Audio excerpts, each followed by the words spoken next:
Punks are misunderstood.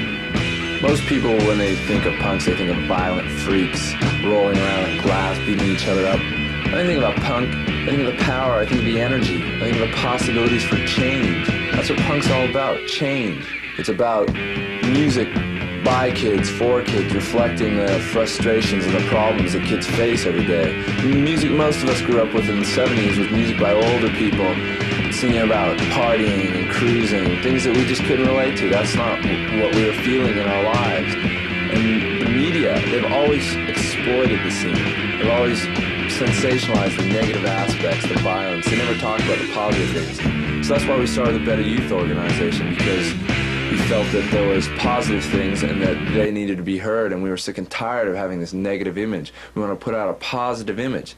So this summer, we're going to go on tour across the country, and we're going to go and we're going to see the kids all over. We want to tell them that they can do these sort of things. They got to do it on their own, because no one's going to help them. You got to be an individual. You got to get off your ass. You got to be heard. If you got ideas, you got to say them. You got to let yourself be heard.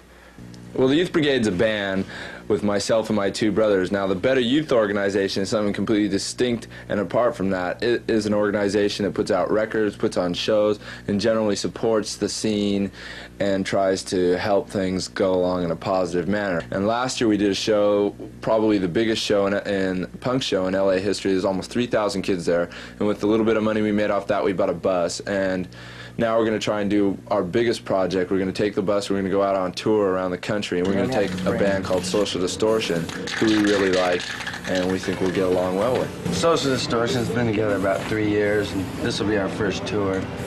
First thing we've done on our own. As far as I know, we're going on this tour, and it's mapped out, I guess, but you know, I don't really know the details, if we're going to be sleeping in the bus, or we got motels to stay at, or what. Well, the main fear is the mental stress that's going to be happening on this tour, man. There's going to be so many head games in that bus and so many people fighting over the last brew. Well, the BYO, basically what they've guaranteed Social Distortion. During that time that we travel, we will get $10 a day for living expenses, which is really cheap, but this is like the first thing for them, it's the first thing for us, and we're all just doing it for the fun of it. We're all just going to have fun. About 31 cities, about 31 cities, plus we got 6 nights in Calgary, so we're talking like between 30 to 35 shows. So it'll be 35 days or something? Well, it'll be 1, 2, 3, 4, it'll be a little over 5 weeks. We'll be back at the end of September. The purpose of this tour is not for us to go out and become big rock stars and make a lot of money, because we know that's not going to happen.